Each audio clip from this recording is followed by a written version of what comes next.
ಆರ್ಭಟ ಗಿಲ್ಲಿಯ ಆರ್ಭಟಕ್ಕೆ ಕಕ್ಕಾಬಿಕ್ಕಿಯಾದ ಅಶ್ವಿನಿ ಗೌಡ ಪ್ರತಿ ಬಾರಿಯೂ ತಾಳ್ಮೆ ಪರೀಕ್ಷಿಸಬಾರದು.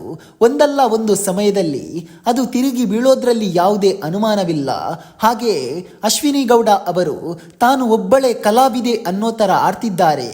ನಾನೇ ಬಿಗ್ ಬಾಸ್ನಲ್ಲಿ ದೊಡ್ಡವಳು, ನಾನು ಹೇಳಿದ ರೀತಿ ಎಲ್ಲರೂ ಕೇಳಬೇಕು ಅನ್ನೋ ಅಹಂಕಾರ ಇದೆ.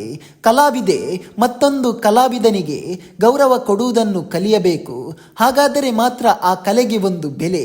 ಈ ವಿಷಯ ಏಕೆಂದರೆ ನಿನ್ನೆಯ ಬಿಗ್ ಬಾಸ್ ಎಪಿಸೋಡ್ನಲ್ಲಿ ಅಶ್ವಿನಿ ಗೌಡ ಹಾಗೂ ಗಿಲ್ಲಿ ನಟನ ವಿರುದ್ಧ ವಾಗ್ದಾಳಿ ನಡೆದಿದೆ. ಅದಕ್ಕೆ ಗಿಲ್ಲಿ ಸರಿಯಾಗಿಯೇ ಉತ್ತರ ನೀಡಿದ್ದಾರೆ. ಪ್ರತಿ ಬಾರಿಯೂ ಅವಮಾನವನ್ನು ಸಹಿಸುವವ ನಾನಲ್ಲ ಎಂದು ತೋರಿಸಿಕೊಟ್ಟಿದ್ದಾರೆ. ಗಿಲ್ಲಿ ನಟನ ಈ ಕೆಲಸಕ್ಕೆ ಲಕ್ಷಾಂತರ ಕನ್ನಡಿಗರಿಂದ ಮೆಚ್ಚುಗೆ ಸಿಕ್ಕಿದೆ. ಅಶ್ವಿನಿ ಗೌಡ ಅವರು ತನ್ನನ್ನು ತಾನು ಹೈಲೈಟ್ ಮಾಡಲು ಈ ರೀತಿಯ ವರ್ತನೆಗಳನ್ನು ಮಾಡುತ್ತಾರೆ.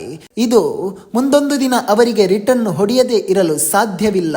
ರಾಜಮಾತೆ ಬಂದ್ರೆ ಎದ್ದು ನಿಲ್ಲಬೇಕೆಂಬ ಪರಿಜ್ಞಾನ ಇಲ್ಲವೇ ಎಂದು ಅಶ್ವಿನಿ ಗೌಡ ಗಿಲ್ಲಿ ಅವರ ಬಳಿ ಕೇಳ್ತಾರೆ. ಅದಕ್ಕೆ ಗಿಲ್ಲಿ, ಮಲ್ಲಮ್ಮ, ನಿಮ್ಮನ್ನು ನಾನು ನೋಡ್ಲೇ ಇಲ್ಲ, ನಿಮಗೋಸ್ಕರ ಮಾತ್ರ ನಾನು ಎದ್ದು ನಿಲ್ಲುತ್ತೇನೆ ಎಂದು ಅಶ್ವಿನಿ ಗೌಡ ಅವರಿಗೆ ಇಂಡೈರೆಕ್ಟ್ ಆಗಿ ಗಿಲ್ಲಿ ಟಾಂಗ್ ನೀಡಿದ್ದಾರೆ.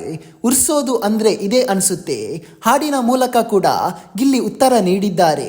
ನನ್ನ ನೀನು ಗೆಲ್ಲಲಾರೆ, ತಿಳಿದು ತಿಳಿದು ಛಲ ಬೇತಕೆ ಎಂದು ಹಾಡಿದ್ದಾರೆ. ಇದಕ್ಕೆ ಮನೆಯ ಸ್ಪರ್ಧಿಗಳೆಲ್ಲ ನಕ್ಕು ನಕ್ಕು ಸುಸ್ತಾಗಿದ್ದಾರೆ.